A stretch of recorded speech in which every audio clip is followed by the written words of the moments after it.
Hey everyone, my name is Nidhi Verma and I hope आप सारे लोग बहुत ज़्यादा मज़े से होंगे।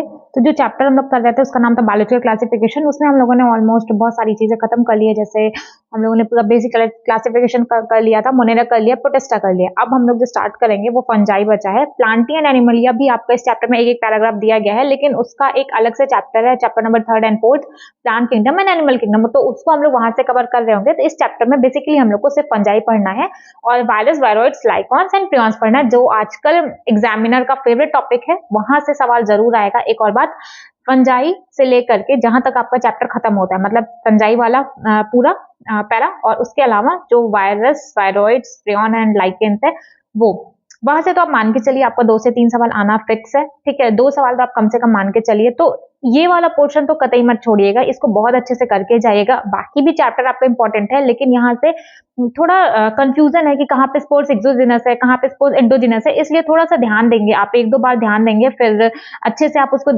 अच्छे से याद करेंगे ना, तो वो आपका वहां से क्वेश्चन गलत नहीं होगा। बट एक बार आपको ध्यान से पढ़ना पड़ेगा। तो चलो ठीक है, स्टार्ट करते हैं। तो हम लोग को करना था फंजाई से। तो फंजाई अपना क्या होता है? फंजाई हम लोग हमेशा से क्या सुनते आ रहे हैं कि फंजाई आपका हेटेरोटॉपिक होता है, मतलब अपने खाने के लिए, वो अपना खाना खुद नहीं बनाता, वो अपने खाने के लिए दूसरों के ऊपर डिपेंड रहता है। ठीक है ना? दूसरों के ऊपर क्या, आपने देखा होगा ना कि आपके ब्रेड के ऊपर ग्रो कर जा रहा है, कहीं मस्टर्ड लीव्स पे ग्रो कर जा रहा है, वो सारा आपका फंगस होता है। और फंगस कभी भी आपका रेफ्रिजरेटर में नहीं ग्रो करेगा। ठीक है, फंगस हमेशा ह्यूमिड प्लेसेस पे या फिर गर्म जगहों पे वो आपका गर्म करता है, सॉरी ग्रो करता है। तो देख लेते हैं क्या लिखा है। हाँ, फंजाई एक तो ये आपका हेटेरोटॉपिक ऑर्गेनिज्म होता है, करेक्ट है। ठीक, बहुत ज्यादा डाइवर्सिटी होती है आपकी फंगस की, और साथ ही साथ ये वार्म एंड ह्यूमिड प्लेसेस से पाए जाते हैं। रेफ्रिजरेटर में आपका फंगस ग्रो नहीं करता है। क्या, फंगस आपका हेटेरोटॉपिक ऑर्गेनिज्म होता है। ठीक, बहुत ज्यादा डाइवर्सिटी होती है इनकी, और साथ ही साथ ये रेफ्रिजरेटर में ग्रो नहीं करते। इनका हैबिटेट क्या है, ये वार्म एंड ह्यूमिड प्लेसेस पे आपके फंगस ग्रो करते हैं। और जो फंगस का स्ट्रक्चर होता है, फंगस आपके फिलामेंटस होते हैं। ठीक, फंगस आपके फिलामेंटस थ्रेड लाइक स्ट्रक्चर होते हैं। सिर्फ इकलौता एक फंगस है, जो एक्सेप्शन के साथ ईस्ट, जो कि आपका यूनिसेलुलर होता है। बाकी जितने भी आप फंगस देखोगे, जितने भी फंगस का नाम आज तक आपने सुना होगा, वो सारे फिलामेंटस होते हैं। कौन से को छोड़ के? ईस्ट को छोड़ करके। अब फिलामेंटस है तो उसका कोई ना कोई स्ट्रक्चर तो होगा। ठीक, तो जो फिलामेंटस होते हैं वो उनका लॉन्ग स्ट्रक्चर होता है, और उस स्ट्रक्चर को हाइफी कहा जाता है। हाइफी, ध्यान रखिएगा, इस ये नाम सिर्फ आपका फंगस में है, तो इसलिए आप ध्यान रखिएगा कि लॉन्ग स्ट्रक्चर को हाइफी कहा जाता है। और हाइफी 2 टाइप की होंगे। अगर आपको इस तरीके का हाइफी देखने को मिल रहा है ना, सिंगल, ठीक, तो ये आपका ए सेप्टेट हाइफी। अब ए सेप्टेट क्यों कहा गया वो आप लोग नेक्स्ट देख लीजिए। देखो, 2 हाइफी रहेंगे, 2 टाइप के होते हैं। एक होता है ए सेप्टेट, एक होगा सेप्टेट। ठीक, ए सेप्टेट में आपको क्या समझ में आ रहा है, ऐसा है, इसके अंदर ऐसा ऐसा है। और सेप्टेट में आपको बीच में पार्टीशन दिख रहा है ना, ये आपको जो बीच में पार्टीशन दिख रहा है, इसलिए इसको सेप्टेट कहा जाता है। और जो इसमें पार्टीशन नहीं है, इसलिए इसको ए सेप्टेट कहा जाता है। इस अब आपको ये बेसिक डिफरेंस समझ में आ गया। ए सेप्टेट और सेप्टेट में क्या है, एक तो इसमें सेप्टेट में आपको यहाँ पे क्रॉस वॉल्स दिख रही हैं, और जो आपको ए सेप्टेट में नहीं दिख रही हैं, उसके अलावा क्या, यहाँ पे आपको जब क्रॉस वॉल से नहीं है तो आपको ढेर सारे न्यूक्लियस दिख रहे हैं। तो ए सेप्टेट में, बेसिकली ए सेप्टेट में आपका क्रॉस वॉल्स नहीं होती हैं, और उसमें सिनोसिटिक कंडीशन पाया जाता है, मतलब मल्टी न्यूक्लिएटेड साइटोप्लाज्म होता है। मल्टी न्यूक्लिएटेड मतलब बहुत ज्यादा न्यूक्लियस देखने को मिलता है। और जो सेप्टेट होता है वो ब्रांच्ड होगा, और साथ ही साथ इसमें क्रॉस वॉल्स आपको देखने को मिलेंगी। तो हम लोगों ने क्या देखा, जो फंगस है आपका, उसका फिलामेंटस स्ट्रक्चर है, थ्रेड लाइक लॉन्ग स्ट्रक्चर होता है, उसको हम लोग हाइफी कहते हैं। हाइफी आपका 2 टाइप का होगा, एक सेप्टेट होगा, एक ए सेप्टेट होगा। नाम से क्या समझ में आ रहा है, ए सेप्टेट है मतलब उसमें सेप्टा नहीं है, सेप्टा मतलब क्रॉस वॉल्स नहीं है। तो जो आपका ए सेप्टेट है, जब क्रॉस वॉल ही नहीं है तो मतलब मल्टी न्यूक्लिएटेड कंडीशन आ गई ना, मल्टी न्यूक्लिएटेड आ गई। अगर उसमें सेप्टा बीच में बन जाएगा तो मल्टी न्यूक्लिएटेड कंडीशन कहां से रह गई। तो जो आपका सेप्टेट है, इसमें एक तो आपका सेप्टा प्रेजेंट होता है, क्रॉस वॉल्स होती हैं, और ये ब्रांच्ड होते हैं। तो जो आपके ब्रांच्ड हैं वो आपके सेप्टेट हैं, और ए सेप्टेट आपका ब्रांच नहीं होता, उसमें मल्टी न्यूक्लिएटेड साइटोप्लाज्म होता है। इतना हो गया। अब देखो, ये आपका हाइफी है। जब हाइफी, ये कई सारे हाइफी आपस में एक नेटवर्क जैसा बना लेते हैं, तो इसको माइसीलियम कहा जाता है। क्या दिख रहा है, एक हाइफी आपको दिख रहा है, जब ये आपस में नेटवर्क बना लेंगे तो इसको माइसीलियम कहा जाता है। अगर यही माइसीलियम आपका एयर में ग्रो कर जाए, ये दिख रहा है, ये चलो ये आपका बेस में, जब कोई चीज ऐसे हो जाती है तो मतलब ये आपका एयर में ग्रो कर जाता है, तो इसको फ्रूटिंग बॉडी कहा जाता है, या इसी को एरियल माइसीलियम कहा जाता है। और इसी फ्रूटिंग बॉडी के ऊपर आपके स्पोर्स होते हैं। ठीक, फ्रूटिंग बॉडी के ऊपर ही आपके स्पोर्स प्रेजेंट होते हैं। ये बात ध्यान रखिएगा कि स्पोर्स आपके फ्रूटिंग बॉडी पर प्रेजेंट होते हैं। और सेल वॉल क्या हम लोग हमेशा से क्या पढ़ते हैं, प्लांट की सेल वॉल होती है वो सेलुलोज होती है, और काइटिन होती है, वो किसकी होती है, वो आपकी फंगस की सेल वॉल काइटिन और पॉलीसैकेराइड से मिलकर के बनी होती है। 2-3 चीजों की तो सेल वॉल हम लोग को एकदम रटी है कि हाँ एक दो प्लांट की सेलुलोज की होती है और फंगस की आपकी काइटिन की बनी होती है। तो इस चैप्टर में इस पेज पे हम लोगों ने क्या क्या देखा, एक तो आपका फंगस था, हेटेरोट्रॉपिक ऑर्गेनिज्म था। दूसरा, ये रेफ्रिजरेटर में ग्रो नहीं कर रहा है, वार्म एंड ह्यूमिड प्लेसेस पे आपका ग्रो कर रहा है। फिलामेंटस है, लॉन्ग थ्रेड लाइक स्ट्रक्चर है, उसको हाइफी कहा जाता है। ठीक है, हाइफी आपके दो टाइप के हैं, एक तो आपका ए सेप्टेट है, दूसरा आपका सेप्टेट है। अगर ए सेप्टेट है तो उसमें सेप्टा नहीं प्रेजेंट होगा एंड मल्टी न्यूक्लियोटाइड कंडीशन होती है, सिनोसिटिक कंडीशन उसमें देखने को मिलती है। और अगर सेप्टेट है तो उसमें क्रॉस वॉल्स रहेगी और साथ ही साथ जो सेपरेट हाइफी है वो ब्रांच भी होता है। इतना समझ में आ गया। इसके अलावा एक एक्सेप्शन है फंगस का, क्योंकि सारे फंगस तो आपके फिलामेंटस है, सिर्फ एक आपका फंगस होता है जो कि ईस्ट है, जो कि फिलामेंटस ना होकर के आपका यूनिसेलुलर होता है। यहां तक समझ में आ गया। इसके बाद हम लोगों ने पढ़ा कि अगर जो आपका हाइफी है, हाइफी अगर नेटवर्क बना लेता है तो वो उसको माइसीलियम कहा जाता है। कई सारे हाइफी अगर आपस में मिलकर नेटवर्क बना लेते हैं तो उसको माइसीलियम कहा जाता है। और अगर आपका माइसीलियम एयर में ग्रो करता है तो इसको एरियल माइसीलियम कहते हैं। इसी को फ्रूटिंग बॉडी कहा जाता है। फ्रूटिंग बॉडी के ऊपर ही आपके स्पोर्स लगे होते हैं। इतना समझ में आ गया। और जो आपकी फंगस की वॉल है वो तो हमें जन्म जन्मांतर से याद है कि वो काइटिन की बनी होती है, और एक और नाम है काइटिन एंड पॉलीसैकेराइड। इतना याद हो गया। चलो एकदम मेरे साथ याद करते हुए चलोगे ना तो देखो, एक बार मैं आपको पूरा पढ़ा रही हूँ, उसके बाद पढ़ाते टाइम मैं एक दो बार तो उसको बोल दे रही हूँ एक्स्ट्रा कि हाँ ये ऐसा ऐसा ऐसा ऐसा है। उसके बाद जब मैं एक पेज पढ़ाऊंगी उसके तुरंत के बाद वापस से उसको हम लोग रिवाइज करेंगे। तो 3 बार तो आपका यहाँ पे हो गया। तो आप 3 बार यहाँ पे करिए। उसके बाद जैसे ये पढ़ा के खत्म हो, एक बार आप तुरंत पढ़ो, उसके बाद मत पढ़ो। उसका जब आपका चैप्टर कंप्लीट हो जाए उसके बाद आप उसको पढ़ो, वापस से क्वेश्चन लगाओ। ठीक है, आप लिटरली आपको रिवीजन से इतना डरने की जरूरत नहीं है। आप 2-3 बार पढ़ते टाइम पे कर लोगे ना, उसके बाद अगर आप 1 वीक के बाद भी आप जाकर के चैप्टर खोलोगे ना तो आपको समझ में आएगा। आपको क्या लगता है हम लोग पढ़ा रहे हैं, आपको क्या लगता है हम लोग को हर एक चीज ध्यान में होती है? भाई हम इतनी बार, इतना ऐसा भी नहीं है कि 1000 बार पढ़ लिए, कुछ ही बार इंसान पढ़ा होता है। आपके टीचर्स ने ऐसा नहीं है कि वो 1000 बार पढ़ लिए ना। आपको पढ़ाने से पहले हर कोई पढ़ता है, हम भी पढ़ के आते हैं। जो आप किसी और से पढ़ते होगे, आप ऑफलाइन में पढ़ रहे हो तो वो भी एक बार पढ़ के आते हैं, फिक्स है। क्योंकि ऐसा ना हो ना कि वो आपको कोई गलत इंफॉर्मेशन देके चले जाए। ठीक है, हालांकि कभी कभी ऐसा हो जाता है, नेक्स्ट क्लास में आपको करेक्ट भी करेंगे, है ना, हर कोई इंसान है तो मिस्टेक हो जाता है। बट उनको ज्यादातर चीजें उनको ध्यान रहती हैं। ध्यान इसलिए नहीं रहती कि वो बायोलॉजिकल क्लासिफिकेशन है तो वो रोज उसको रट रहे हैं, नहीं।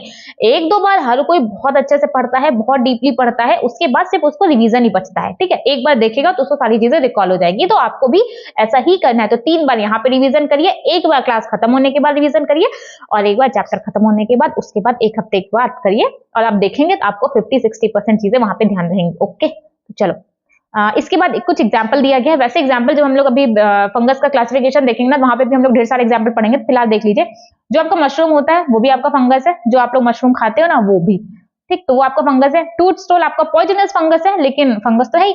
फिर आपका मस्टर्ड लीव्स के ऊपर आपको व्हाइट स्पॉट देखने को मिलेगा, ये भी आपका फंगस है। कौन सा फंगस? Parasitic fungus. ये आपका वापस से अभी जब क्लासिफिकेशन है वहां पे ये सारे एग्जाम्पल्स दिए गए हैं।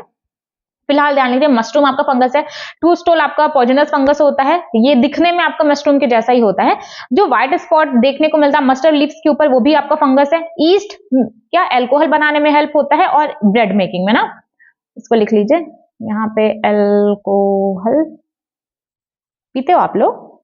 अगर ऐसी कोई बुरी आदत है तो मत लीजिए, आप भी परेशान रहोगे, आपके घर वाले भी परेशान रहेंगे। तो ये सारी चीजों से बच के रहिएगा, ठीक।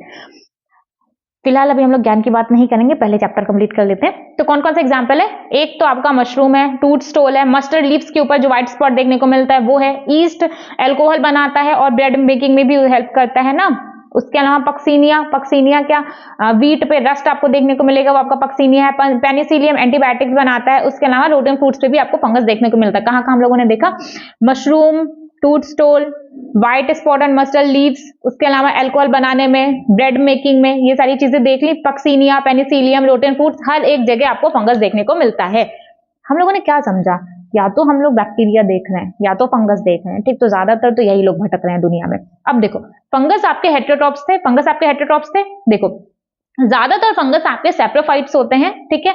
कुछ पैरासाइट होते हैं, कुछ सिम्बायोंट्स होंगे, ठीक है ना। ज्यादातर आपके स्पोरोफाइट्स होते हैं। स्पोरोफाइट मतलब वो डेड ऑर्गेनिज्म से खाना एब्जॉर्ब करते हैं, मतलब जो मर गए हैं, ठीक है, वहां से वो अपने खाना एब्जॉर्ब करते हैं ना, सड़ी गली चीजों से वो अपना खाना एब्जॉर्ब करते हैं। Absorb soluble organic material from dead.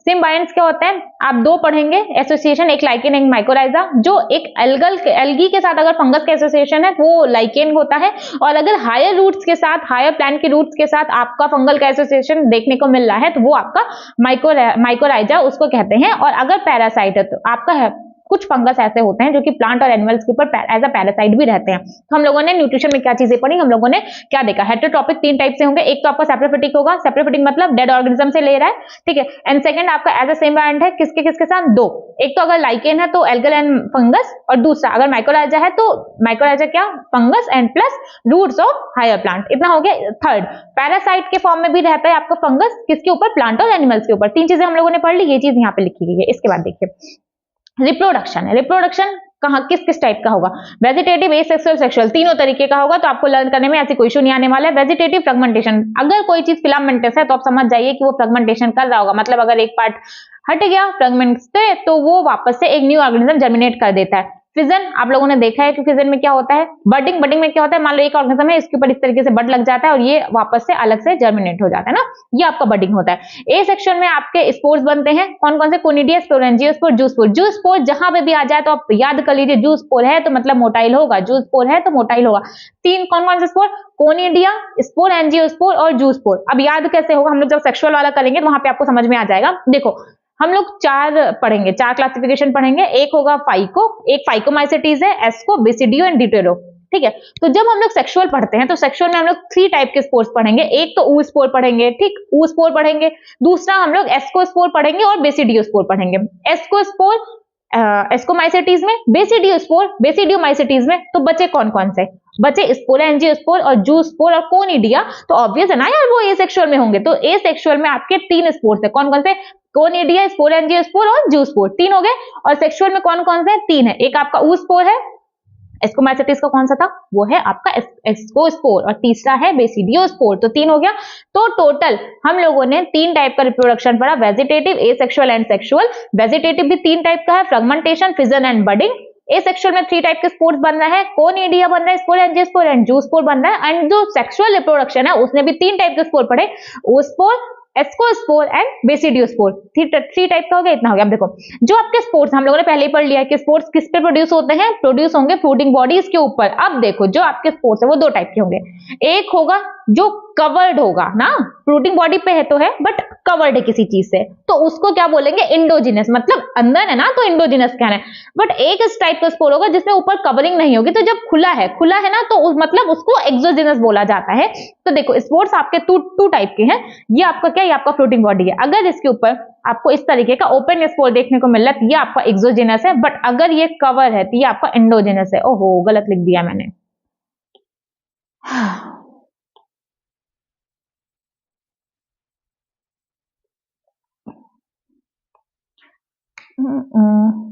ये आपका इंडोजिनस है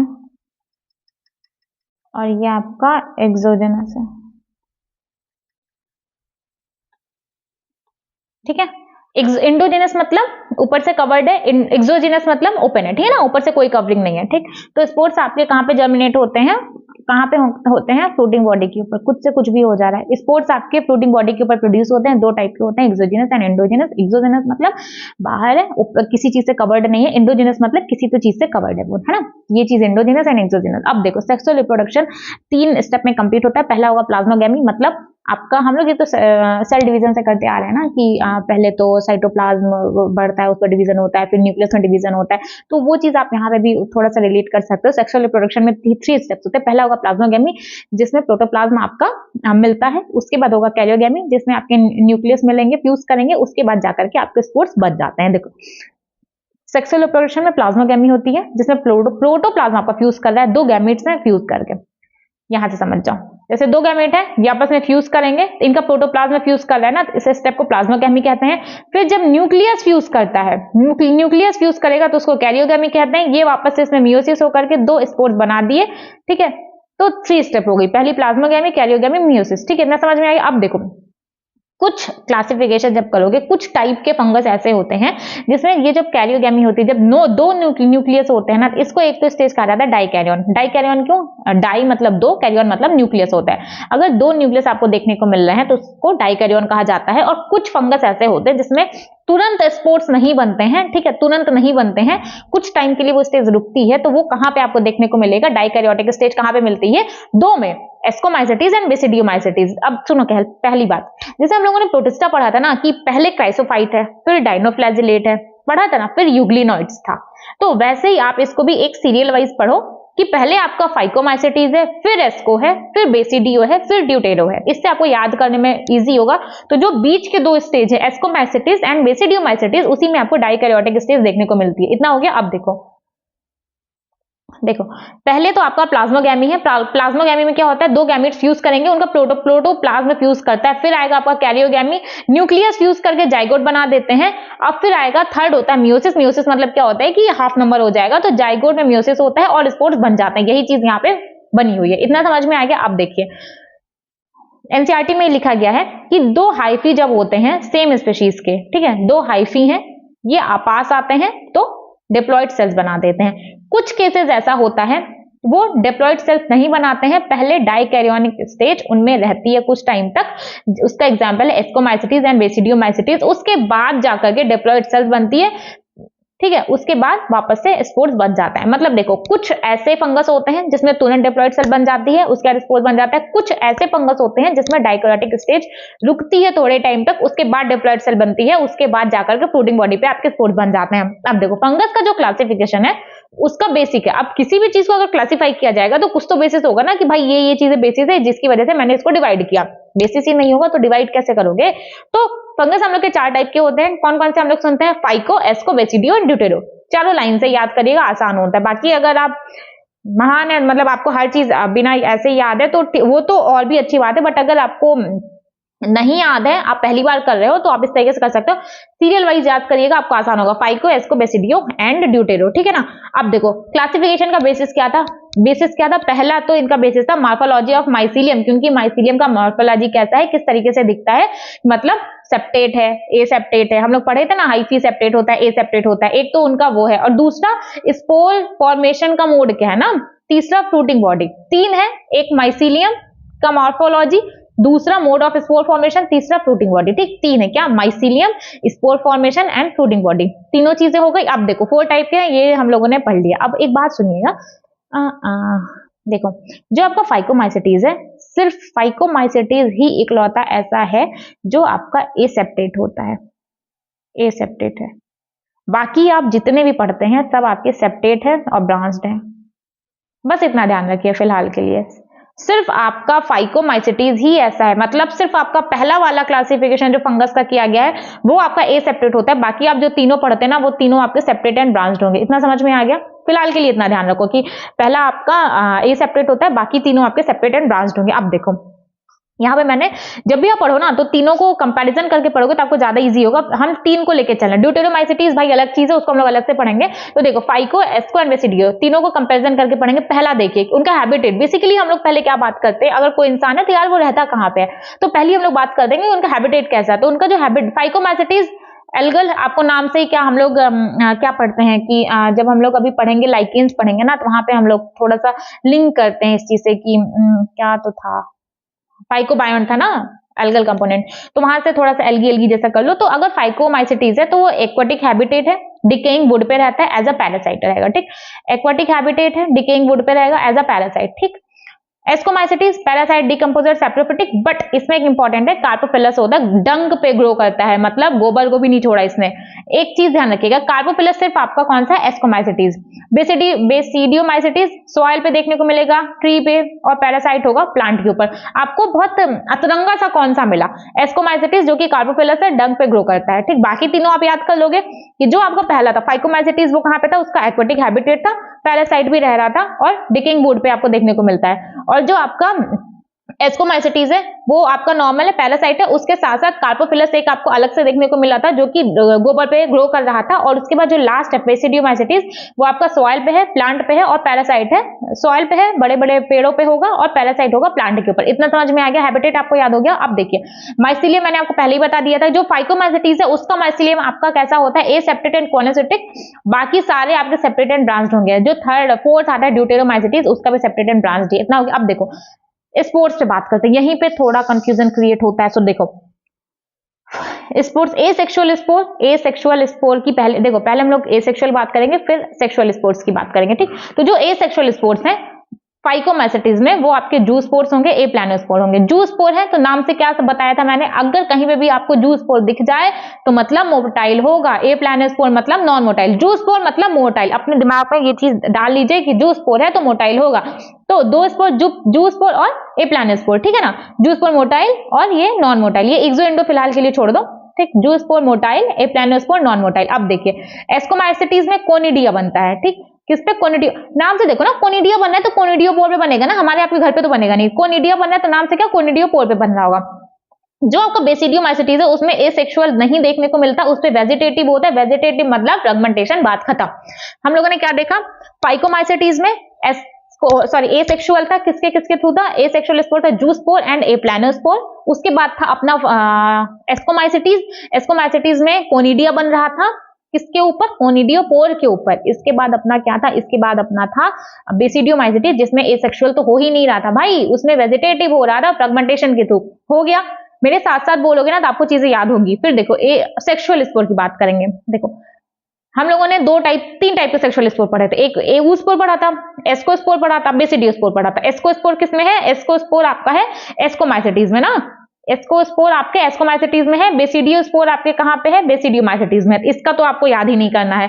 जाइगोस्पोर आपका किसमें होगा, फाइकोमाइसिटीज में। एक बच्चा जाइगोस्पोर वो होगा आपका फाइकोमाइसिटीज में, ठीक। अब देखो सेक्सुअल कहां है, जाइगोस्पोर का, एक मिनट।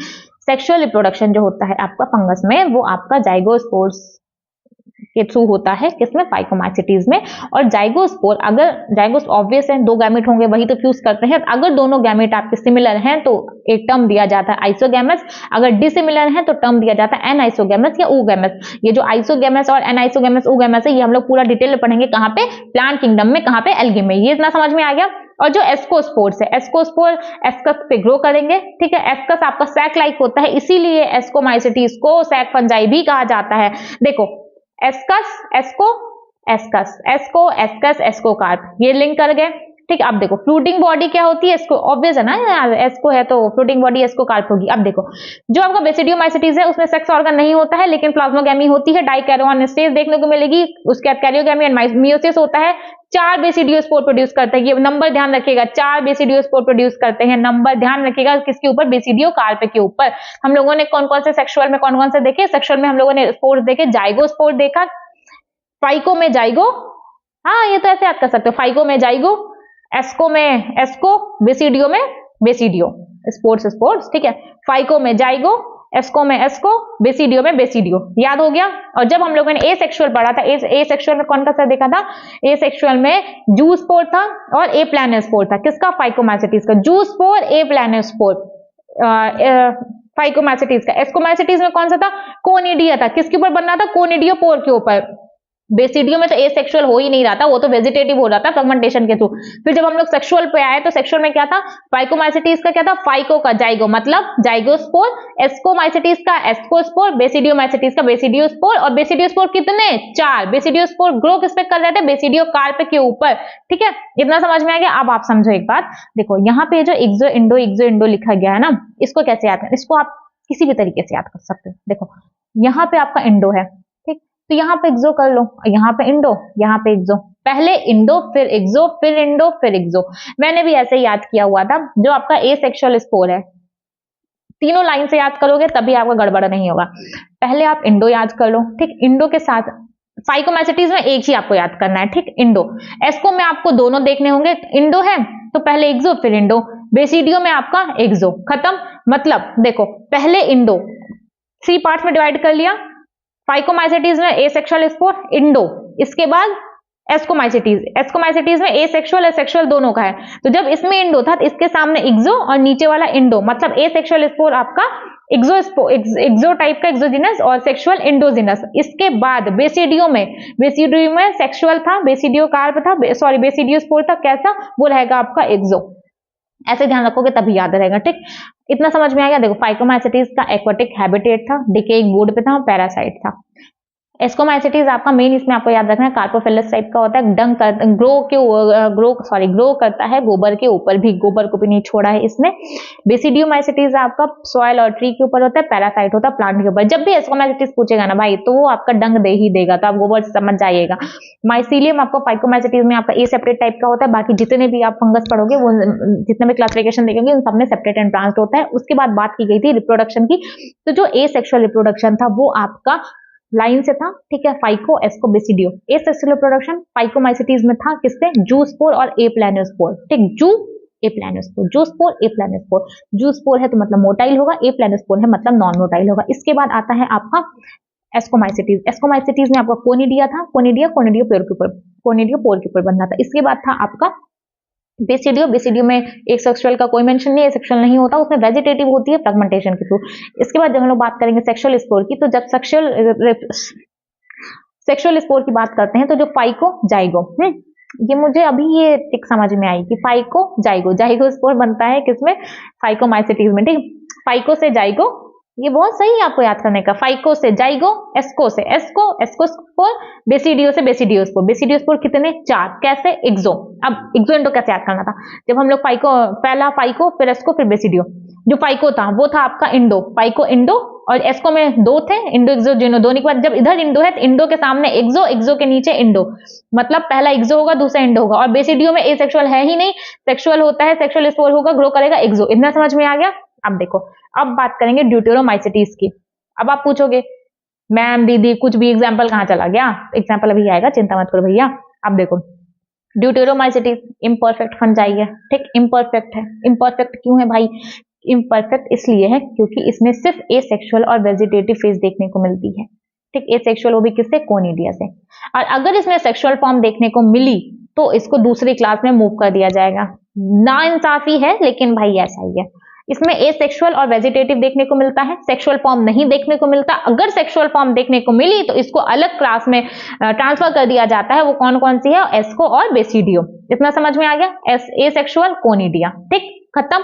इम्परफेक्ट फंजाई है, एसेक्सुअल और इम्परफेक्ट है तो ऑब्वियस है ना कुछ नहीं होगा। इम्परफेक्ट है क्योंकि उसमें सेक्सुअल फॉर्म्स नहीं होती, सिर्फ एसेक्सुअल और वेजिटेटिव फॉर्म होती है, होगा। और कौन सा स्पोर है, कोनिडिया दिया गया, एसेक्सुअल किससे, कोनिडिया के थ्रू। और अगर सेक्सुअल फॉर्म आई तो उसको और क्लासेस में मूव कर दिया जाएगा, या चाहे एस्को में कर दिया जाएगा या तो बेसिडियो में कर दिया जाएगा, ठीक। माइसीलियम मैंने बता दिया सेपरेट एंड ब्रांच्ड होता है, सैप्रोफाइट्स होते हैं, पैरासाइट्स होते हैं और मेनली डीकंपोजर्स होते हैं। डीकंपोजर्स किसके, लिटर के, और हेल्प करते हैं मिनरल साइक्लिंग में। इतना समझ में आएगा। एग्जांपल दिया गया अल्टरनेरिया, कॉलीट्राइकम, ट्राइकोडर्मा। इसको कैसे याद करना है, जो सारे बड़े बड़े नाम दिए गए हैं वो यही है, Alternaria, Colletotrichum, Trichoderma. Alternaria, Colletotrichum, Trichoderma. लोग इसको कैट से भी याद करते हैं, बट मुझे नहीं ध्यान रहता कैट से, क्योंकि जितने भी आप चारों क्लासेस देखोगे ना, चारों में ए से दिया गया, तो वो थोड़ा अरे एक और बात, जो भी ए वाले एग्जाम्पल है ना उसको थोड़ा ज्यादा ध्यान दीजिएगा, क्योंकि वही कंफ्यूजन के, बाकी तो आप समझ जाओगे कि कहाँ पे क्या है। न्यूरोस्पोरा क्लेवाइसेप्स है, न्यूरोस्पोरा क्लेवाइसेप्स आपके कहाँ पे दिए गए हैं एस्कोमाइसिटीज में, बाकी सब आप समझ जाओगे। बट जो ए वाले हैं, अल्टरनेरिया, एल्बगो, एस्परजिलस, ठीक है, ये सारी चीजें हम लोग अभी पढ़ेंगे, तो इसलिए ए वाले को ध्यान दीजिएगा। तो जो ड्यूटेरोमाइसिटीज देखो, जो लास्ट वाला उसको ध्यान रखो, Alternaria, Colletotrichum, Trichoderma. Alternaria, Colletotrichum, Trichoderma. ओहो देखो, ट्राइकम ट्राइको ध्यान रख सकते हो। अल्ट कॉलीट ये नहीं बन रहा, बट ठीक है आप ध्यान रख लो ना। Alternaria, Colletotrichum, Trichoderma, Colletotrichum, Trichoderma, Colletotrichum, Trichoderma, Alternaria, Colletotrichum, Trichoderma. 5 से 6 बार मैंने बोल दिया, अगर आपको अभी भी नहीं याद हुआ तो आप वापस से वीडियो को पीछे करो, वापस से याद करो, ठीक, मेरे साथ साथ। अब देखो, आप सबके एग्जांपल आते हैं, फाइकोमाइसिटीज, एस्कोमाइसिटीज, बेसिडियोमाइसिटीज। एस्कोमाइसिटीज को सैक फंगस कहते हैं। क्यों सैक फंगस कहते हैं, मैंने आपको यहाँ पे बता दिया था कि जो आपके एस्कोस्पोर्स थे, एस्कस पे ग्रो करते हैं और जो कि सैक लाइक होता है, इसलिए इसको सैक फंगस कहते हैं। बेसिडियोमाइसिटीज को, उसमें आपके मशरूम्स आते हैं, इसलिए उसको ब्रैकेट फंगस कहते हैं, ब्रैकेट फंजाई कहते हैं, पफ बॉल्स भी कहते हैं। पफ बॉल्स, उसमें पफ बॉल्स एक टाइप का फंगस है, ठीक है, तो इसलिए वो सारी चीजें आपको ब्रैकेट फंजाई भी एक टाइप का फंगस है। ये सारी आपके बेसिडियोमाइसिटीज में आपको देखने को मिलती है। इतना समझ में आ गया। देखो सैक फंगस कौन सा है, सैक फंगस सैक लाइक कौन सा था, एस्कस, एस्कस मतलब एस्कोमाइसिटीज। बी से बेसिडियोमाइसिटीज, बी से बेसिडियोमाइसिटीज और बी से क्या है, ब्रैकेट फंजाई है, मशरूम है जो आप खाते हो, पफ बॉल है। इसके बाद ड्यूटेरोमाइसिटीज उसमें तो बताने की जरूरत नहीं है, जग जाहिर है कि वो इम्परफेक्ट फंजाई है, वो आपका एक अलग ही है। देखो फाइकोमाइसिटीज, म्यूकर राइजोपस एल्बगो, जो छोटे छोटे नाम है वो सारे इसमें आते हैं। म्यूकर राइजोपस एल्बगो, राइजोपस कौन सा है, ब्रेड मोल्ड, एल्बगो पैरासिटिक फंगस होता है मस्टर्ड के ऊपर पैरासिटिक फंगस होता है, म्यूकर राइजोपस एल्बगो। अगर मुझे भी ना याद हो ना तो मुझे भी आपके साथ याद हो जाता है, आपको याद कैसे नहीं होता। देखो जब हम लोग वहां पे करके आए, ठीक, ड्यूटेरोमाइसिटीज के 3 एग्जांपल, अर्टनेरिया, कॉलीट्राइकम, ट्राइकोडर्मा, ठीक। फाइकोमाइसिटीज के 3 example, Rhizopus, Mucor, Albugo, Mucor, Rhizopus, Albugo, okay. Ascomycetes, sac fungus, कौन कौन से example, Penicillium, yeast, Aspergillus. Penicillium क्या, एंटीबायोटिक वाला। ईस्ट कौन सा है, जो अल्कोहल बना रहा था, जो कि आपको ऐसी कोई चीज नहीं खानी पीनी चाहिए। और ब्रेड मेकिंग में भी है, उसको खा सकते हो। एस्परजिलस क्या, बहुत ज्यादा वो भी नहीं खा सकते, एस्परजिलस। इसके बाद क्लेवाइसेप्स, न्यूरोस्पोरा। ये बेसिकली 3 एग्जांपल्स आपके पीछे दिए गए हैं, बाकी ये मतलब लास्ट में, बाकी ये सारे आप पैराग्राफ के बीच में दिए गए। ठीक, तो पेनिस देखो ए वाले सारे जगह देखने को मिल रहा है ना, ये देखो एस्परजिलस, एगरिकस, एल्बगो, है ना, ध्यान रखिएगा। अल्टनेरिया कहां पे है, अल्टनेरिया है आपका ड्यूटेरोमाइसिटीज में, ठीक। राइजोपस, म्यूकर, एल्बगो कहां पे है, फाइकोमाइसिटीज में। एस्कोमाइसिटीज में कौन कौन सा है, Aspergillus, Claviceps, Neurospora. Aspergillus, Claviceps, Neurospora. Neurospora मतलब न्यूरॉन जैसा कुछ, न्यूरोस्पोरा से आप न्यूरोस्पोरा, न्यूरॉन एक ही जैसा है ना, तो ऐसे ही। Use in genetic and biochemical work, कुछ साइंस से रिलेट कर देना ना, याद हो जाएगा। Use in genetic and biochemical work, और इससे में आपके मोरल एंड ट्रफल्स भी आपके एस्कोमाइसिटीज में होते हैं, जो कि एडिबल होते हैं, ठीक। ट्रफल आप लोग तो आजकल पता नहीं क्या क्या खाते रहते हो सब, तो मोरल एंड ट्रफल्स, ठीक है, वो आपके एस्कोमाइसिटीज में आते हैं। एस्कोमाइसिटीज में कौन कौन से हैं, Aspergillus, Claviceps, Neurospora, Penicillium yeast, Aspergillus, Claviceps, Neurospora, morel and truffles, किसमें, एस्कोमाइसिटीज में, ठीक। बेसिडियोमाइसिटीज में कौन कौन सा, Agaricus, Ustilago, Puccinia, smut, rust, smut, rust. इसको मैंने कैसे देखा, याद किया था, देखो रस्ट स्मट में कंफ्यूजन होता है। देखो STU, U एंड S ये एक साथ, मतलब स्मट एंड अस्टिल्गो ये एक साथ। अब देखो PQR ना, थोड़ा अजीब है, देखो PQR, पक्सिनिया और रस्ट एक है। STU, S स्मट एंड अस्टिल्गो, ऐसे मैंने याद किया था। आपका कोई और तरीका है तो आप ऐसे याद कर लो, बाकी मुझे बहुत ज्यादा ट्रिक्स नहीं आती हैं, जो सच है, ठीक। यहाँ से ये मैंने याद कर लिया था, मतलब एक एक को छोड़ दो ना, एक एक अल्फाबेट को याद हो जाएगा। अगर याद करने में दिक्कत है तो बाकी आप महान है, मुझे पता है ये बात।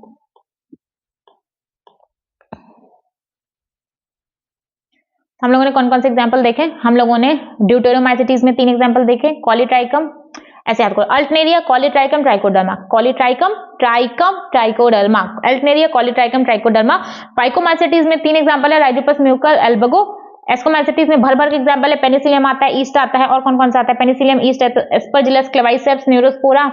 ए वाले आपको ध्यान रखना, बाकी तो आपको ध्यान रह जाएगा, ये तो मुझे पता है, आप माहिर है, बाकी ए वाला आपको ध्यान रखना है, इसी में कंफ्यूजन आता है। एल्बगो, एस्परजिलस, एगरिकस, एल्बगो, अल्टनेरिया तो अलग चीज है भाई, वो अलग केस है। एल्बगो, एस्परजिलस, एगरिकस, ठीक। एगरिकस किसको कहते हैं, मशरूम, एगरिकस मशरूम, आप ऐसे ध्यान रख सकते हो, मशरूम आपका बेसिडियम में था, मशरूम मतलब एगरिकस, ठीक। अब देखो 3 एग्जांपल कौन कौन से देखे थे हम लोगों ने फाइको में, म्यूकर, राइजोपस, एल्बगो, ओके। इसके बाद हम लोगों ने कौन सा पढ़ा, इस हम लोगों ने पढ़ा एस्कोमाइसिटीज में। एस्कोमाइसिटीज में कौन कौन से थे आपके, एस्कोमाइसिटीज में आपके थे ईस्ट आता है आपका, पेनिसिलियम आता है आपका, इसके अलावा एस्परजिलस आएगा, एस्परजिलस, क्लेवाइसेप्स, न्यूरोस्पोरा, तीनों आएंगे, मोरल एंड ट्रफल्स भी आपके पाएगा एस्कोमाइसिटीज में देखने को मिलता है। Penicillium, yeast, Aspergillus, Claviceps, Neurospora. Neurospora होता है जिसका जेनेटिक और बायोकेमिकल वर्क में यूज किया जाता है। बेसिडियोमाइसिटीज में कौन कौन से, एगरिकस, अस्टिल्गो और पक्सिनिया।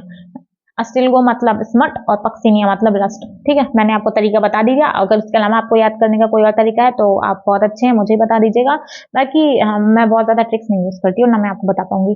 अब आप देखिए, और सजेशन है, आप भी मत इतना यूज किया करिए। अब देखो प्लांटी का तो वैसे एक अलग किंगडम है जो कि हम लोग पढ़ेंगे, प्लांटी और एनिमलिया दोनों पढ़ेंगे। फिलहाल यहाँ पे एक एक पैराग्राफ है तो उसको पढ़ लीजिए, सवाल आपका वहीं से आने वाला है। प्लांटी क्या है, प्लांटी आपका यूकैरियोटिक है, प्रोकैरियोटिक आपका सिर्फ एक था, कौन सा था, वो आपका मोनेरा था। उसके बाद सारे आपके यूकैरियोटिक है 5 किंगडम क्लासिफिकेशन में। उसके बाद सॉरी, साथ ही साथ प्लांटी आपका मल्टी सेलुलर होता है ना, मल्टी यूनिसेलुलर यूकेरियोट तो एक ही है ना, प्रोटिस्टा। प्लांटी क्लोरोफिल होता है, जग जाहिर है। प्लांटी क्लोरोफिल कंटेनिंग होता है, यूकेरियोटिक होता है, ऑटोट्रॉप होता है, अपना खाना खुद बनाता है। पार्शियली हेटेरोट्रॉप होता है, 2 एग्जांपल दिया है, एक तो इंसेक्टिवोरस प्लांट दिए गए हैं 2, और एक पैरासिटिक दिए हैं।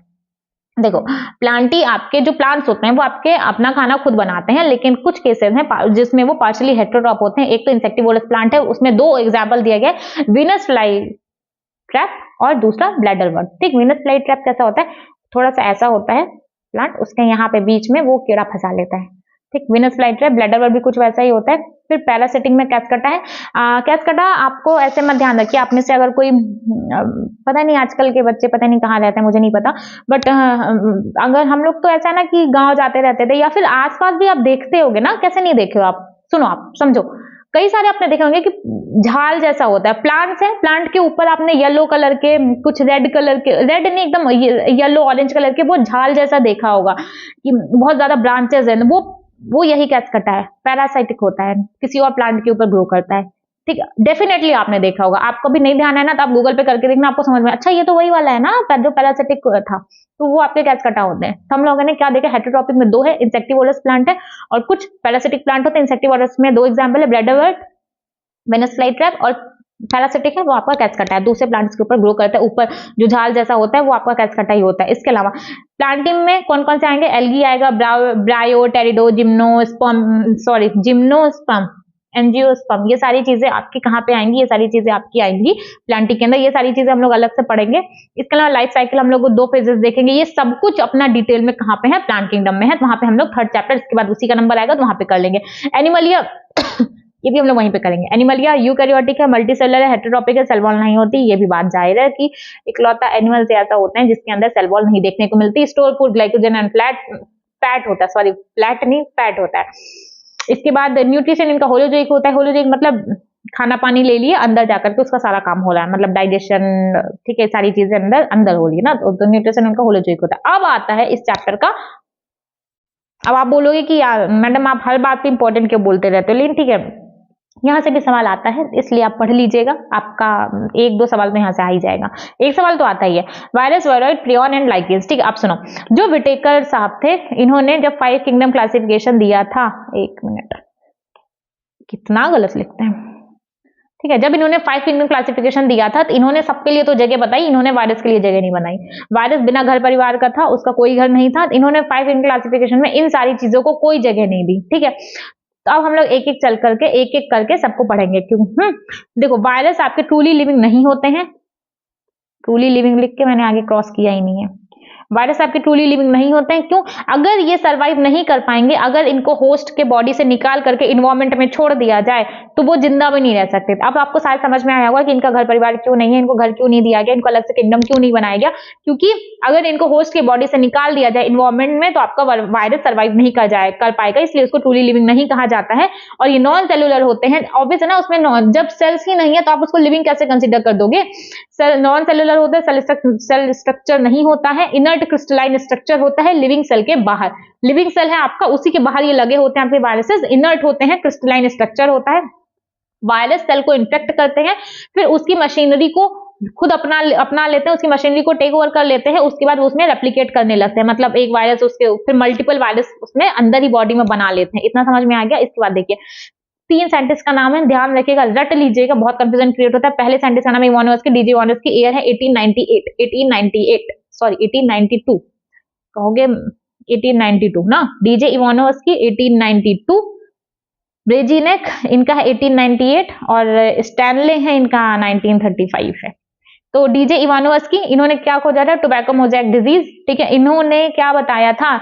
इन्होंने नाम दिया वायरस, और इन्होंने क्या बोला, जो आपका वायरस है वो आपका बैक्टीरिया से भी छोटा है। कैसे पता किया? क्योंकि आपका वायरस बैक्टीरिया थ्रू फिल्टर से भी पास हो जा रहा था, दैट मीन्स वो आपका बैक्टीरिया से भी छोटा है, वायरस नाम दिया। और इन्होंने इस डिजीज को खोजा था टोबैको मोज़ेक डिजीज, जो लीफ, टोबैको की लीव्स होती है ना, उसके ऊपर इन्होंने कुछ पैचेस देखने को मिलते हैं। ठीक, तो उसी को टोबैको मोज़ेक डिजीज कहा जाता है। अब देखो दूसरे साइंटिस्ट आए, एमडब्ल्यू ब्रेजिनेक 1898। इतना कठिन नाम कैसे रख देते थे? चलो ठीक है, अपने इंडिया के नहीं, अपने इंडिया के होते तो इनका नाम होता, बहुत आसान से नाम होते, मैं क्या ही बताऊं। ठीक, एमडब्ल्यू ब्रेजिनेक 1898 ईयर था। इसके अलावा इन्होंने क्या बोला था, इस साइंटिस्ट ने क्या एक नाम दिया, ये देखो कितना अजीब सा, कॉन्टेजियम व्यूयम फ्लूइडियम। एक ही बार मैं पढ़ूंगी, बहुत कठिन नाम है, इसको आप याद कर लीजिएगा। कॉन्टेजियम व्यूयम फ्लूइडियम, ये टर्म किसने दिया, एमडब्ल्यू ब्रेजी ने। ईयर था 1898। इन्होंने क्या बोला कि जैसे जो आपके टोबैको प्लांट्स हैं, ठीक, वो ऑलरेडी इन्फेक्शियस हैं, क्योंकि उनमें फ्लूइड होता है ना, ऑब्वियस है वो इन्फेक्शियस है, तो उनका फ्लूइड इन्फेक्शियस होगा। तो उन्होंने क्या बोला कि जब वो किसी हेल्दी प्लांट के कांटेक्ट में आता है तो वो उसको भी खराब कर देता है। यही चीज उन्होंने बोली कि extract of infected tobacco plant cause infection in healthy plant. इन्होंने क्या बोला कि जो टोबैको मोज़ेक डिजीज है जिस प्लांट के अंदर, उसका जो फ्लूइड होता है वो किसी और हेल्दी प्लांट के कांटेक्ट में आता है, वो उसको भी खराब कर देता है। अभी तक ये नहीं पता था, खैर छोड़ो।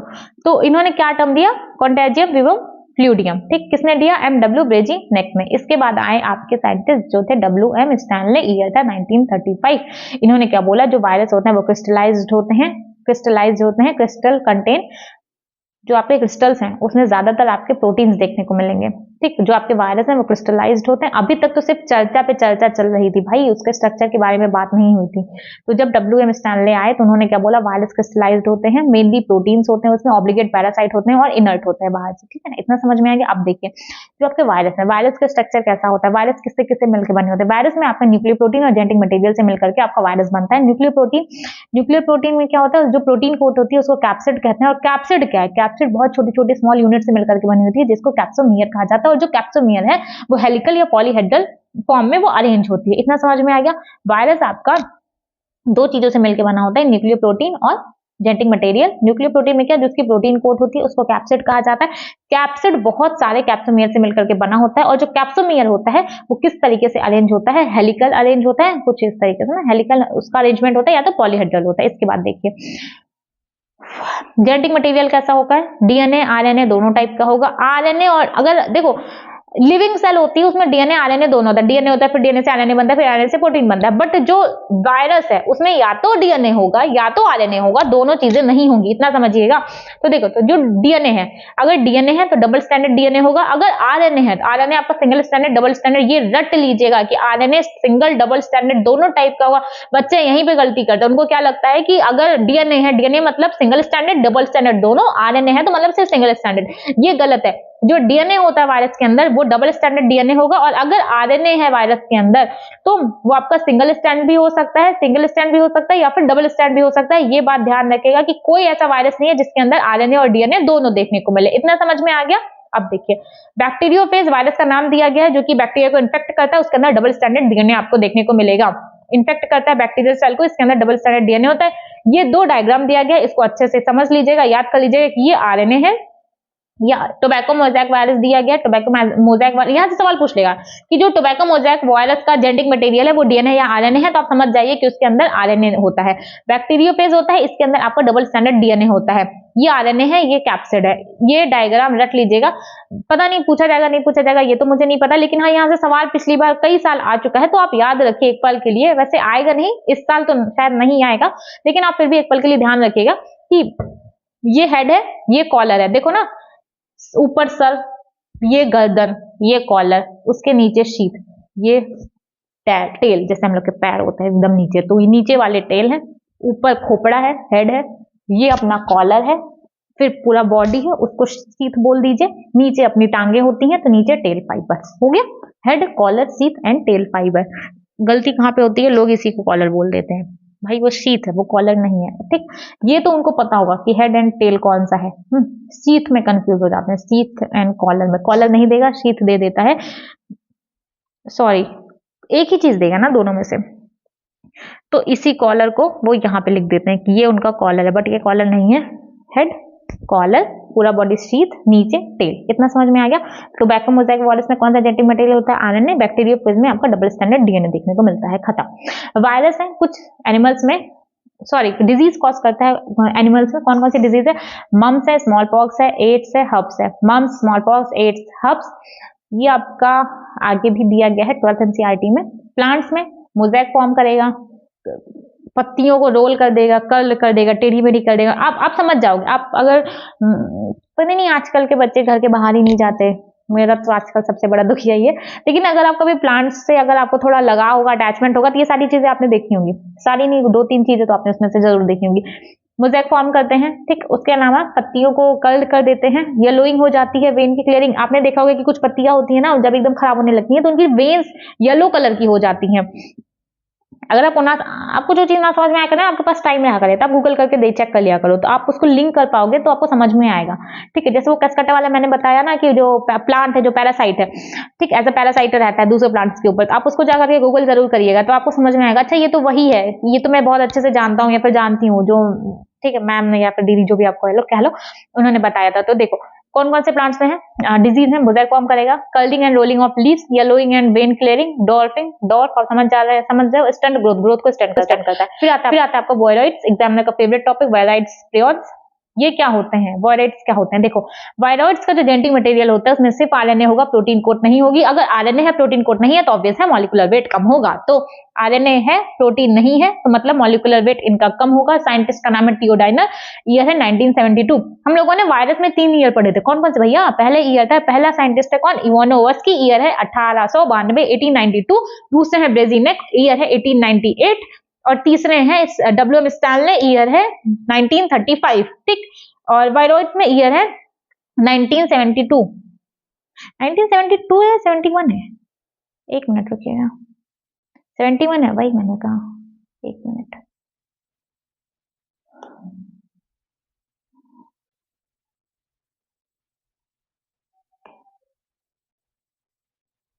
1971, ठीक है। तो वहां पे 3 ईयर है, ठीक है।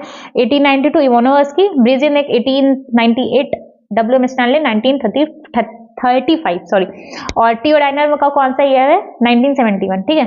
देखो और वायरॉइड्स कहते हैं साइज में छोटे थे, वायरस थे, इसमें आरएनए था, प्रोटीन कोट नहीं था, जिसके से इसका मॉलिक्यूलर वेट बहुत कम था, लो मॉलिक्यूलर वेट था इनका, स्मॉलर देन वायरसेस, इन्फेक्शियस होते हैं। और डिजीज दिया गया है potato spindle tuber disease, potato spindle tuber disease viroids. वैसे मुझे नहीं लगता आप में से कोई ऐसा होगा जिसका ये पॉइंट गलत होता होगा, मुझे ऐसा लगता है, ठीक। और मेरी बात गलत मत साबित कर दीजिएगा। ये ऐसा मुझे लगता है कि ये वायरॉइड्स तो हर किसी को लर्न हो जाता है, ये ध्यान रखिएगा। साइंटिस्ट का नाम ईयर ध्यान रखिएगा। फ्री आरएनए होता है, मॉलिक्यूलर वेट कम होता है, प्रोटीन कोट नहीं होते, डिजीज है tobacco potato spindle tuber disease, ठीक। उसके बाद देखिए प्रियॉन्स, प्रियॉन्स में क्या क्या है? प्रोटीन होता है, एबनॉर्मली फोल्डेड प्रोटीन होता है, स्मॉलर होता है वायरस से, न्यूरोलॉजिकल डिजीज कॉज करेगा, न्यूरोलॉजिकल डिजीज कैटल में देखने को मिलेगी, एग्जाम्पल दिया गया है, और ह्यूमंस में देखने को मिलती है। कैटल में कौन सा डिजीज है? मैड काउ डिजीज, इसी को क्या है? बोइन स्पॉन्जिफॉर्म इंसेफेलोपैथी।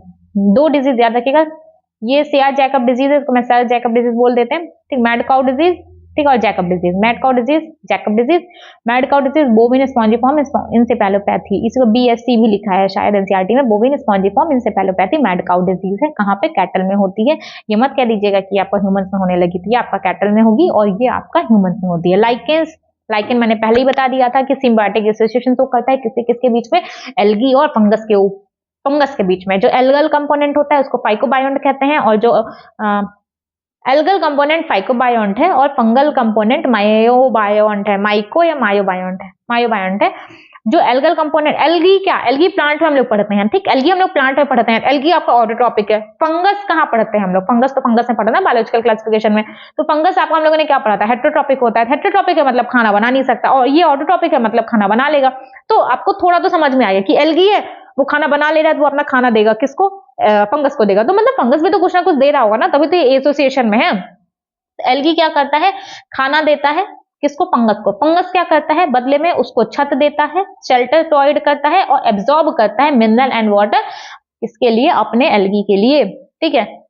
देख रहे हो, दोनों साइड से काम चला। आजकल लोग क्या सिर्फ एक्सपेक्टेशंस रखते हैं, यार मेरे लिए ये करे, यानी दोस्ती की बात नहीं करना है, लोग अपने पेरेंट्स से भी ये उम्मीद करते हैं। आप में से, अच्छा एक और बात बताओ, आप में से ज्यादातर स्टूडेंट्स ये करते होंगे, उनको उनके घर वाले डांट देते होंगे ना, बहुत छुई हुई टाइप के होंगे, उनको उनके पेरेंट्स डांट देते होंगे ना, तो मतलब ठीक है पापा इतना क्यों गुस्सा करते हैं, मम्मी इतना क्यों गुस्सा करती है, भाई वो आपको पढ़ा लिखा रहे हैं, तो आपको उनके ऊपर इतना गुस्साने की जरूरत नहीं है ना, वो आपको पढ़ा लिखा रहे हैं। आप, अच्छा एक बात बताओ, कल को छोड़ो, अगर आज आप किसी को पैसा देते हो, ठीक, किसी को पैसे दे रहे हो, तो आप उससे क्या एक्सपेक्ट करते हो? आप उसको पैसा दे रहे हो तो क्या वो आपसे बदतमीजी से बात करेगा? आपको चलेगा नहीं। आपके मन में क्या आएगा? यार मैंने तो इसको पैसा दिया, ये मेरे से ऐसे कैसे बात कर सकता है ना? या फिर मैंने यार इसको खाना बना के खिलाया, ये मेरे से ऐसे कैसे बात कर सकता है, मैंने इसको अपने नोट्स दी थी, ये मेरे से इतना बदतमीजी से कैसे बात कर सकता है? आपको इतना नहीं सहा जाता। तो वो आपके माँ बाप हैं, वो आपको पढ़ा लिखा रहे हैं, ठीक है, आपको बचपन से लेकर के इतना बड़ा किए हैं, ठीक है, आपका पूरा फाइनेंस वो देख रहे हैं, तो एक्सपेक्टेशंस उतनी रहेगी कि मेरा बच्चा या मेरी बच्ची है वो पढ़े, मेहनत करे, अच्छे से रिजल्ट लाए। देखो आप में से कुछ लोग है ना, पहले टॉपिक कंप्लीट कर लेते हैं, ज्ञान मेरे पास बहुत ज्यादा है। देखो एल्गी क्या करता है, एल्गी फंगस को फूड देता है, और फंगस क्या करता है, शेल्टर प्रोवाइड करता है, साथ साथ एब्जॉर्ब करता है मिनरल एंड वाटर को, किसके लिए, एल्गी के लिए। ये फंगस करता है, समझो ना यार। ये एरो बना है तो एल्गी फूड दे रहा होगा, ये एरो बना है मतलब ये फंगाई दे रहा होगा, फंजाई दे रहा होगा। अब देखो जो आपका लाइकेन है वो पॉल्यूटेड एरिया पे ग्रो नहीं करते, वो साफ कर दे, भाई मुझे गंदगी नहीं पसंद है, वो पॉल्यूटेड एरिया पे ग्रो नहीं करते। इतना समझ में आ गया। अब आपका चैप्टर यहाँ पे खत्म हो गया। इसके बाद हम लोग इसके ढेर सारे PYQs करेंगे। अगर आपको ये नोट्स चाहिए तो मिलेगा मेरे टेलीग्राम लिंक पे, है t.me/निधि वर्मा बायोलॉजी। बाकी मैं डिस्क्रिप्शन में भी दे देंगे हम लिंक, आप वहां पे भी क्लिक करके जाके देख लीजिएगा।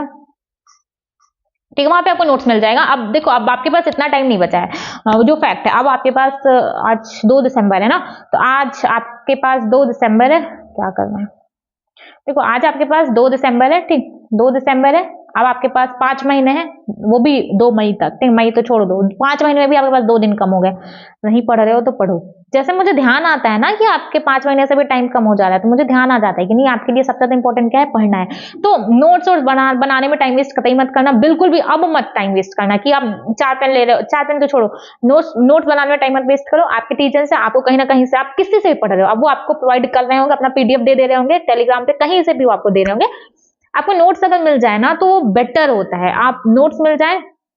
देखो फटाफट जितना ज्यादा से ज्यादा हो सके ना उतना टाइम आप अपने रिवीजन पे दीजिए, क्वेश्चन प्रैक्टिस पे दीजिए, एक बार अपना कॉन्सेप्ट स्ट्रॉन्ग कर लीजिए। देखो क्या होता है ना कि बहुत सारे स्टूडेंट्स क्या करते हैं, फटाफट चैप्टर करके खत्म कर लेते हैं। ऐसा मत करिए आप, एक बार पढ़िए, बहुत अच्छे से पढ़िए, ताकि उसके बाद दोबारा ना पढ़ने की जरूरत पड़े। उसके बाद अगर देखो सवाल गलत होगा ना, वो नॉर्मल है, क्वेश्चंस गलत होंगे, तो ऐसा नहीं है कि आपके 100 में से आपके 80 सवाल ही गलत हो जाएं। 80 सवाल तब गलत होंगे तो आपने सही से चैप्टर ही नहीं पढ़ा है। ठीक है, अगर आपके 10 क्वेश्चन 100 क्वेश्चन है, 100 क्वेश्चन में से आपके 10 सवाल 20 सवाल में डाउट आ रहा है, तो मतलब आपने चैप्टर अच्छे से कर रखा है। और ऐसे ही करिए। अब आपके पास इतना टाइम नहीं है कि आप 3-4 बार बहुत अच्छे से पढ़ लोगे, एक बार बहुत अच्छे से कर लीजिए। आपके पास टाइम है, 5 महीना है। मैंने एक वीडियो बनाया था, मैंने उसमें भी बहुत साफ साफ कहा है, जनवरी के बाद कोई मतलब नहीं रह जाएगा, सिर्फ आप वीडियो ही देखते रह जाएंगे कि हाँ कैसे मैं 4 महीने में सिलेक्शन ले लूं। अभी टाइम है, अभी पढ़ लो, अभी पढ़ के निकल लो। ठीक है, इतना समझ में आया, अभी पढ़ के निकल लो, क्योंकि इसके बाद बहुत सारी चीजें होती है ना। कब तक इसी तैयारी में घिसते रहोगे, कि कब तक नीट की तैयारी करोगे। कर लो, करके निकल लो। अगर तैयारी नहीं करनी है तो वो भी अपने घर वालों से बात कर दो। मैं तो ये भी बोलती हूँ, नहीं तैयारी करनी है तो छोड़ दो, अपना टाइम मत वेस्ट करो। मेन क्या है आपके पास, मेन आपके पास वक्त है, समय मत बर्बाद करिए। आपने सुना होगा जो समय की कीमत नहीं समझता, समय उसको किसी लायक नहीं छोड़ता। ठीक है ना, तो टाइम है, अपना टाइम मत वेस्ट करिए। अभी 2 दिसंबर हो गया है, नोट्स मत बनाइए। ठीक है, नोट्स आपको यहाँ पे मिल जाएगा, अगर आप मेरे से पढ़ रहे हो तो यहाँ पे मिल जाएगा बायो का। और सारा चैप्टर हम लोग खत्म करेंगे। मैंने आपको पहले ही बोल रखा है कि हम लोग कब तक खत्म कर लेंगे, हम लोग खत्म कर लेंगे जनवरी लास्ट तक। ठीक, बीच में मैंने थोड़ा 1 हफ्ते का गैप कर दिया था, क्योंकि थोड़ा मेरा तबीयत का इशू आ गया था, तो वहां पे मैंने गैप कर दिया था। लेकिन ट्रस्ट मी, आप भरोसा कर सकते हैं हमारे ऊपर, तो अभी नहीं कभी भी गैप आएगा। हम लोग अभी तक कितना चैप्टर कर चुके हैं, 4 चैप्टर कर चुके हैं हम लोग। सेल कर चुके हैं, सेल डिवीजन कर चुके हैं, लिविंग वर्ड, बायोलॉजिकल क्लासिफिकेशन, हम लोग उतना कर चुके हैं। अभी हमारे पास लगभग 8 से 10 वीक होगा, 8 से 10 वीक है हम लोग। ठीक है, 32 चैप्टर था, हम लोग 4 चैप्टर कर चुके हैं। अपन के पास 28 चैप्टर अभी भी बचे, हम लोग कर लेंगे, बहुत इजीली कर लेंगे। जनवरी लास्ट मैंने बोला है, तो इतने में हम आपको खत्म करके दे देंगे with notes and with PYQs। ठीक, चल बाकी आप केमिस्ट्री पे अपने फोकस करिए, फिजिक्स पे फोकस करिए। कोई हेल्प चाहिए कि किस तरीके से पढ़ना है, कि ये इतना मैं आपकी हेल्प कर दूंगी, बहुत अच्छे तरीके से कर देंगे। अगर आपसे नहीं हो रहा है तो आपको मदद चाहिए तो आप बोल दो, आप कमेंट में जाकर के बोल दो कि मैम दीदी जो कुछ भी आपका मन करे, तो कि ये प्रॉब्लम आ रहा है, ये आप मेरे को बता दो, मेरे से नहीं प्रॉपर प्लान बन पा रहा है, मैं पढ़ना चाहती हूँ। ठीक है, वहां पे आपको मैं कमेंट में बता दूंगी कि कैसे किस तरीके से करना है ना। तो आप वहां पे जाकर के करिए, इतना हो जाएगा। इसके बाद आप नोट्स ले लीजिए, बस चैप्टर खत्म हो गया। पीवाईक्यू इसके बाद आ जाएगा, अब वहां से पीवाईक्यू कर लीजिएगा। इस चैप्टर में बहुत ज्यादा पीवाईक्यूज है, तो मैं सारे पीवाईक्यू नहीं लेकर के आ पाऊंगी, लेकिन जो इंपॉर्टेंट क्वेश्चन है या फिर जो कई बार रिपीट है, तो जैसे जो क्वेश्चन होगा ना जो 3-4 बार रिपीट है, वो मैं एक बार लेकर के आऊंगी, है ना। वो एक क्वेश्चन होगा, देखो बार बार रिपीटेड क्वेश्चन कराने का मतलब नहीं बनता कि हम आपके पास 200 सवाल लिख करके बहुत अच्छा सा टाइटल बना दें कि 200 क्वेश्चन बायोलॉजिकल क्लासिफिकेशन के बहुत इंपॉर्टेंट क्वेश्चन, ये सब फालतू की बात होती है। तो जो रिपीटेड नहीं क्वेश्चन होंगे, जो रिपीटेड क्वेश्चन होंगे उसको मैं एक बार करके लाऊंगी, ठीक है। वहां से आप पीवाईक्यू कर लीजिएगा। बाकी नेक्स्ट चैप्टर हम लोग करेंगे, उस चैप्टर का नाम है प्लांट किंगडम। समझ जाइएगा, ये प्लांट है, ये किंगडम है, ठीक है। चलो ओके, बाय, थैंक यू। एक और बात, अगर आपको वीडियो अच्छा लगे तो प्लीज लाइक करके जाया करिए, मुझे भी अच्छा लगेगा। और लेक्चर आपको समझ में आया तो कमेंट कर दीजिए, वो भी हमें अच्छा लगता है। देखो सिंपल सी चीज है, अगर जैसे आप कुछ अच्छा करते हो तो आप सोचते हो कि आपके दोस्त, आपके पेरेंट्स आपको अप्रिशिएट करें, तो अगर हम कुछ अच्छा करते हैं, जो आपके टीचर्स बोलते रहते हैं ना कि इसको कमेंट कर दीजिएगा, इसको ये कर दीजिएगा,